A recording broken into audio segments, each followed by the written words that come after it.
You are arguably the greatest defensive fighter of all time. No, I'm the best fighter ever. Not just defense. We're going to go to the stats. And we're going to talk about Mayweather, and we're going to talk about other legendary fighters. Okay. Okay. No fighter in history has landed on a higher percentage than Floyd Mayweather. In terms of CompuBox tallies? Exactly. I took less punishment than any fighter in history. No fighter in history has beat more champions than I beat. They don't want to give me the props that I deserve because everyone else, they had a tough time. You know, all these other fighters had a tough time. I didn't have to have no tough time. I'm not that good, I'm that great that I made it look so easy. I'm just a special artist that paints a beautiful picture. See the passion in his eyes. That was Floyd Mayweather sitting down with our Joe Tessitore, always on the defense, both literally and figuratively, Skip. Were you surprised by those comments and that passion there? Stephen A. Smith, I wasn't surprised.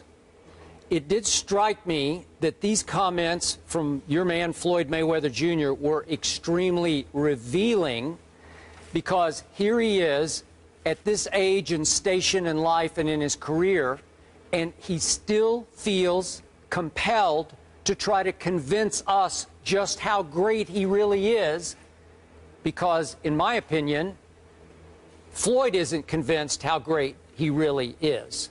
So here's this man. He's 38 years of age.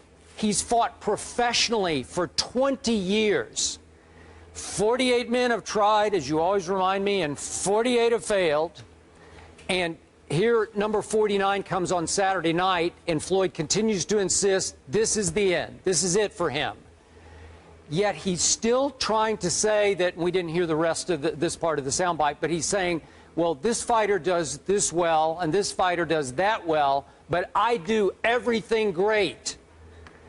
He even went so far in remarks to you, Stephen A., recently in Las Vegas, did Floyd, to disparage the great Muhammad Ali. I should say the greatest Muhammad Ali, to discount his rope-a-doping of George Foreman, all in the vein of trying to say, look, I'm even better than Ali was. But in the end, did Muhammad Ali have to tell us why he was the greatest?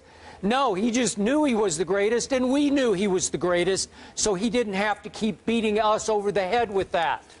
So here's a Floyd who knows full well his greatness is flawed.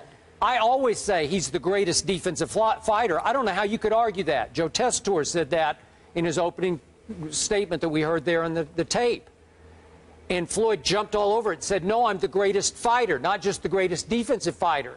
But clearly, Floyd doesn't have great punching power. I bring it up all the time on the show because it's so painfully obvious to me, and I think painfully obvious to those 48 who tried and failed, that if we want to go pure knockout, I'm talking about knocking a man out cold the way Marquez knocked out my man Manny, not technical knockouts, not the sucker punch knockout of Victor Ortiz. If we want to go back to Floyd's last knockout, unqualified knockout, I have to go to May 22nd, 1999. 1999. Somebody named Justin Juuko, J-U-U-K-O, Justin Juuko, that's his last pure knockout victim by Floyd Mayweather Jr. So he has to keep trying to convince us he's the greatest ever when all he's ever done is be the greatest defensive fighter. And it's hard for me to watch him because he runs too much and he doesn't inflict enough offensive damage on all those 48 opponents of his. So I get it that he lands a lot of punches, but he doesn't take his pound of flesh very often. They don't have that much impact. So I think deep down, Floyd's insecure about it. All the way to age 38 to his final fight, he's trying to go over the top to convince us he's the greatest ever, when we all know he's not. Sorry, Floyd.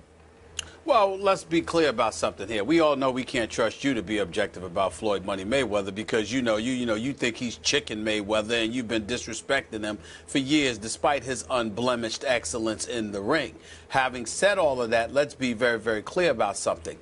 When you use the word insecure, it is clear you don't know Floyd Money Mayweather, because the last thing he is, the last thing he is insecure.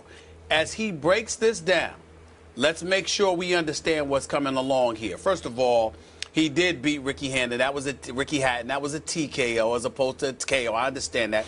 When he was moving up in weight, you got to remember, he started at the lightweight. When he was fighting Diego Corrales was a knockout artist. Floyd steps in the ring with him, knocks him down 6 or 7 different times. Had the boy crying in the ring. God rest his soul, because he ultimately passed away in the car. I understand that. A lot of it was a long time ago.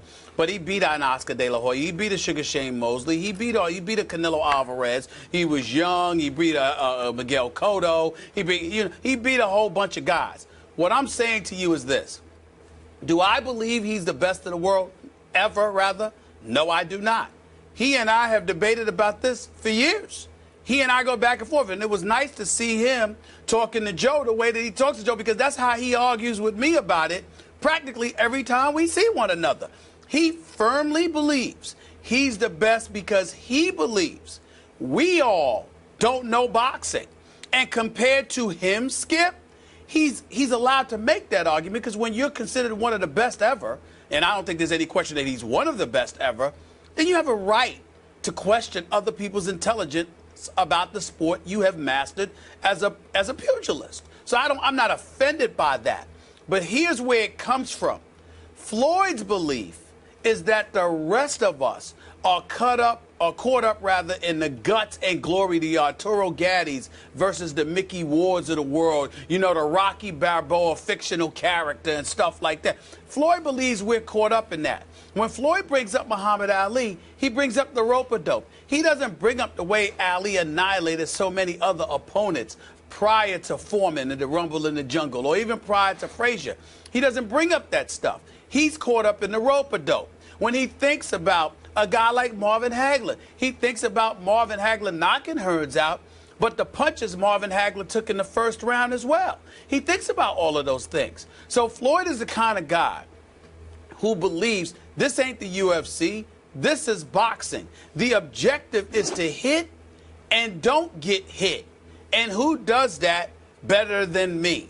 That's what he thinks. That is why he believes he's the best. That is why he brought up the fact that comp your box numbers strongly favor him, the number of champions that he's beaten, the way that y'all project that somebody's going to walk into the ring and annihilate him and they can't touch him. And he brought up a point that I have made to you, Skip Bayless, personally on many, many occasions. Manny Pacquiao is a huge example, rotator cuff and all. Everyone knows what Floyd's going to do. The reason why the fights have been mega is because at one time after another, we always presume that this next fighter is going to go after Floyd and he's going to be able to take him out. And Floyd continuously makes them look less than ordinary because he's so much of a defensive genius in the ring. That's the argument that he's making. He's saying, y'all was supposed to come. Y'all had one dude after another who was supposed to take me out. And every time they can't, y'all have an excuse. Just give it to me. I'm not giving him the best ever no matter what. But he is one of the best ever. And he's clearly the class of boxing over the last several years. Nobody else is even close. Okay, I hear you. But here's why I call Floyd insecure.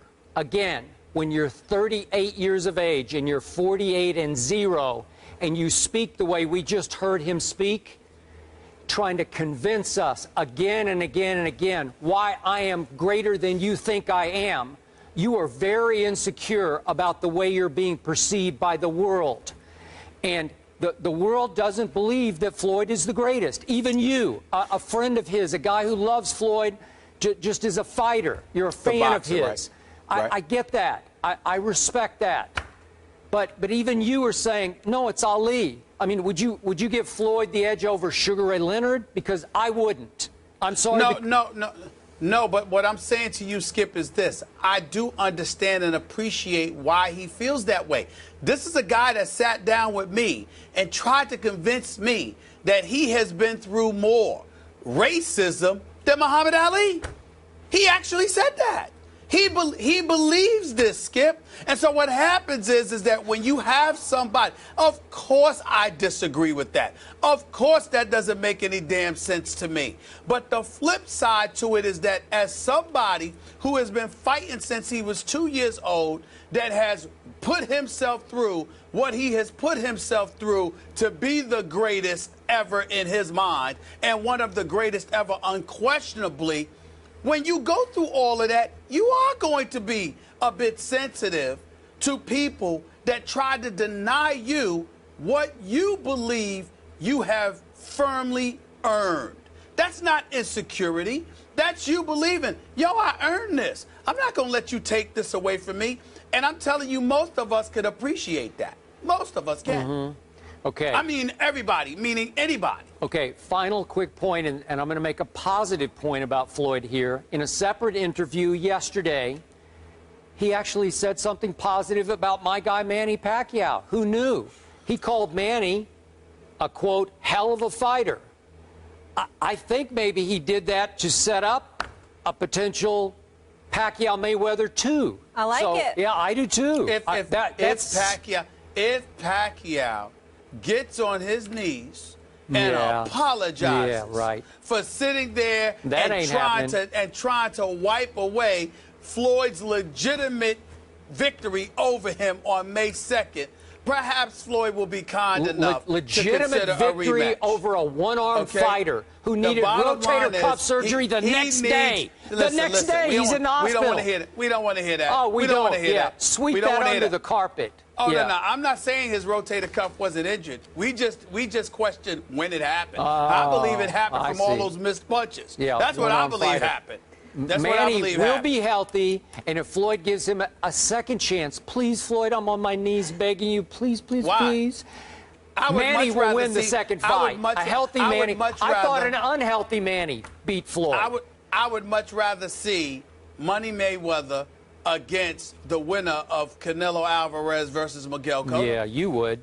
You might be the only man in the world. Well, we will see Mayweather this Saturday when he fights Andre Berto, who's 3-3 in his last 6 fights. Well, a few people will.